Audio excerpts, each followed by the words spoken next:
লোকসভা ভোটের প্রাক্কালে মালদার মানিকচকে বিজেপিতে ধস, শক্ত হলো কংগ্রেসের হাত। বিজেপির সংখ্যালঘু সেলের নেতা বিজেপি ছেড়ে কংগ্রেসে যোগদান করলেন। সংখ্যালঘু ভোটের ক্ষেত্রে কিছুটা হলেও ধস বিজেপির। এছাড়াও প্রায় শতাধিক বিজেপি ও তৃণমূল কর্মী কংগ্রেসের যোগদান করেছেন বলে দাবি মানিকচক কংগ্রেস নেতৃত্বের। মানিকচক ব্লক কংগ্রেস কার্যালয়ের এই যোগদান বলে জানা গেছে। এখনো পর্যন্ত লোকসভা ভোটের নির্ঘণ্ট ঘোষণা হয়নি, তবে এক সপ্তাহ আগেই মালদহ উত্তর ও দক্ষিণ লোকসভা কেন্দ্রের প্রার্থী ঘোষণা করেছে বিজেপি। রবিবার ব্রিগেডের জনসভা থেকে পশ্চিমবঙ্গের 42টি আসনই প্রার্থী ঘোষণা করেছে তৃণমূল। দক্ষিণ মালদহ লোকসভা আসনের কংগ্রেসের সম্ভাব্য প্রার্থী হিসেবে ঈশা খান চৌধুরীর নাম লোকমুখে শোনা যাচ্ছে। আর ঠিক সেই মুহূর্তে দাঁড়িয়ে বিজেপি ও তৃণমূল ছেড়ে প্রায় 100-রও বেশি সমর্থকের কংগ্রেসে যোগদান অবশ্যই আগামীতে কংগ্রেসের হাত শক্ত করবে বলে রাজনৈতিক মহল মনে করছে। এদিন মানিকচক ব্লক কংগ্রেসের মূল কার্যালয়ে মানিকচকের প্রাক্তন বিধায়ক মোত্তাকিন আলামের হাত ধরে মালদহ জেলা বিজেপি সংখ্যালঘু সেলের সাধারণ সম্পাদক আক্কাস শেখ কংগ্রেসে যোগদান করেন। বিজেপির সংখ্যালঘু সেলের নেতার সাথে আরও প্রায় 50 জন সংখ্যালঘু সম্প্রদায়ের বিজেপি সমর্থক কংগ্রেসে যোগদান করে। মানিকচকের বিভিন্ন এলাকা থেকে প্রায় 60 জন তৃণমূল কর্মী কংগ্রেসে যোগদান করে এই সভায়, এমনই দাবি মানিকচক ব্লক কংগ্রেস নেতৃত্বের। দক্ষিণ মালদায় কাকে দাঁড় করাবে কি মনে করছেন? দেখুন, আমরা আপনাদের বলি, যদিও এখনও ঘোষণা হয়নি, সেটা আমার বলা ঠিক হবে না, তবুও আমরা যেহেতু আমরা জেলা কংগ্রেসের পক্ষ থেকে একজনেরই নাম পাঠিয়েছি, আমরা দক্ষিণ মালদা কেন্দ্রে ঈশা খান চৌধুরীর নাম পাঠিয়েছি। আমরা জেলা কংগ্রেসের পক্ষ থেকে এটাকে সিলমোহর দিয়েছি। আশা করছি ঈশা খান চৌধুরী আমাদের প্রার্থী হবে। এবং ঈশা খান চৌধুরী এমনই একজন সৎ মানুষ, ভারতবর্ষের রাজনীতিতে এরকম সৎ মানুষ আমি কিন্তু দেখি। আমি রাজনীতিতে যেদিন থেকে এসে এবং যার ওর সঙ্গে যেদিন থেকে আমার যোগাযোগ হয়েছে বা ওর সঙ্গে যেদিন আমার সম্পর্ক তৈরি হয়েছে, আমি লক্ষ্য করেছি ঈশা খান চৌধুরীর মতো সৎ মানুষ আমার চোখে পড়েনি। এবং এই সৎ মানুষ সারা ভারতবর্ষে যে রাজনীতির পরিবেশ তৈরি হয়েছে, এই সৎ মানুষের দরকার। ঈশা খান চৌধুরীর মতন মানুষের দরকার, প্রার্থীর দরকার। তাহলে দেশের যে কারাপশনটা হচ্ছে, দেশের যে গরিব মানুষের টাকা লুট হচ্ছে, সাধারণ মানুষের টাকা লুট হচ্ছে, ঈশা খানের মতো প্রার্থী যদি হয় তাহলে এই গরিব মানুষ, খেটে খাওয়া মানুষের টাকা লুট হবে না। এরাই মানুষের সেবা করবে, এরাই মানুষের কাজ করবে। তাই ঈশা খান চৌধুরী এই দক্ষিণ মালদা কেন্দ্রে প্রচুর ভোটে জিতবে। দাদা করেছে, কি বলবেন সেই প্রার্থী বিষয়ে? কতটা টক্কর দিতে পারবেন আপনারা?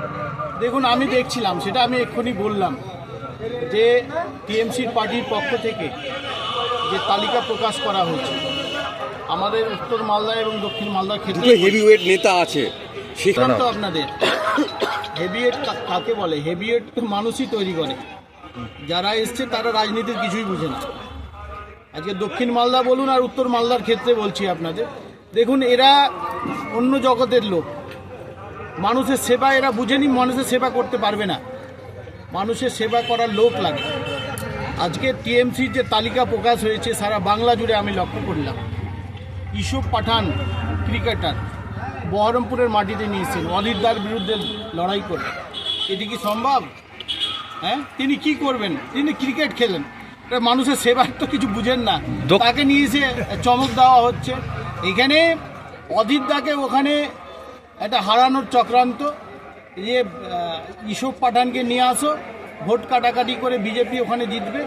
আসলে এই বাংলার মুখ্যমন্ত্রী হচ্ছে বিজেপির বি টিম হয়ে কাজ করছে।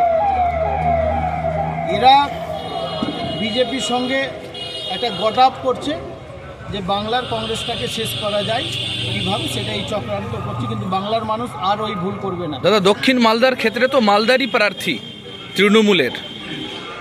হ্যাঁ, দেখুন, ওনাকে তো আমরা চিনিও না, যিনি প্রার্থী হয়েছেন। আমি তো বললাম যে রাজনীতির জগতের লোক আমার মনে হচ্ছেন, আমি তো চিনি না ওনাকে। অনেক তো টিএমসির নেতা ছিল, জানি না তাকে কেন দিলেন, ওই সিটটা কি অকভার দিলেন কংগ্রেসকে, আমরা বুঝলাম না। তো আশা করছি যে আমরা ঈশা খান চৌধুরী দক্ষিণ মালদাতে 2 লক্ষ ভোটে জিতবে, এটা আপনাদের বলতে। আমি বিজেপিতে ছিলাম। আচ্ছা। বিজেপির মালদা জেলা সংখ্যালঘু সেলের সেক্রেটারি পদেও ছিলাম। আচ্ছা। বিজেপি থেকে আমি কংগ্রেসে আসলাম। কেন এই ভোটের মুখে দল পরিবর্তন কেন করলেন? দেখেন, ব্যাপারটা হচ্ছে যে আমাদের মানিকচকে বিজেপির বড় নেতা গৌরচন্দ্র মণ্ডল, উনি মানিকচকের যে সাংগঠনিকটা ছিল সেটাকে মানে ভূমিসাৎ তৈরি করেছে। মানিকচকের ও হচ্ছে অনলি ওয়ান, ও যেটাই ফাইনাল করবে সেটাই। আচ্ছা, ভারতীয় জনতা পার্টি বিজেপি পার্টি হলো জনতার পার্টি, একজনে কেউ কখনো ফাইনাল করতে পারে না। ও একাই সিদ্ধান্ত নেবে সব কিছু। আমি পদে থেকে পদের কাজ করতে পারছি না, ফলে আমি দলত্যাগ করলাম। তাহলে আজকে কংগ্রেসেই বা কেন, অন্য কোনো দলে না? দেখেন, কংগ্রেসে আসলাম এটুকুই বলবো যে আমাদের রাজ্যের মুখ্যমন্ত্রী যেভাবে হয়তো পরিচালনা করছেন দলটাকে, বা যেগুলো নীতিভাবে চালাচ্ছেন, সেটা আমার পছন্দ না। কারণ আমরা গণতান্ত্রিক দেশের বাসিন্দা, গণতান্ত্রিক দেশে বসবাস করি, আমরা গণতন্ত্রকে মেনে চলি। আর আমাদের রাজ্যের মুখ্যমন্ত্রী এবং কেন্দ্র সরকারের যে প্রধানমন্ত্রী, আমাদের কেন্দ্রের যে প্রধানমন্ত্রী, এনারা শুধু দ্বন্দ্ব বাঁধাচ্ছে, জাতিগত ভেদ তৈরি করছে। আমরা সেই জাতিগত ভেদের মধ্যে নয়। আমরা পশ্চিমবাংলার মাটি, বাংলার মাটি, শান্তির মাটি। আমরা এই কবি কাজী নজরুল ইসলামের এটা হচ্ছে জন্মভূমি। কাজী নজরুল ইসলাম বলে গেছেন, মোরা এক বৃন্তে দুটি কুসুম হিন্দু মুসলমান, মুসলিম তার নয়ন মুনি, হিন্দু তাহার প্রাণ। আমরা হিন্দু মুসলিম উভয় মিলে আমরা এখানে বসবাস করছি, উভয়ের সঙ্গে ভালোবাসা সবার আছে। ফলে আমরা এই পশ্চিমবঙ্গে দাঙ্গা বাঁধাতে চাই না। তৃণমূল দাঙ্গা বাঁধায়, বিজেপিও দাঙ্গা বাঁধায়। ফলে কংগ্রেস হলো শান্ত। আপনার নেতৃত্বে কতজন যোগদান করলো? আমার নেতৃত্বে প্রায় 100 আপিস। আচ্ছা, আপনার নাম বলবেন? আমার নাম আকাশ সিং।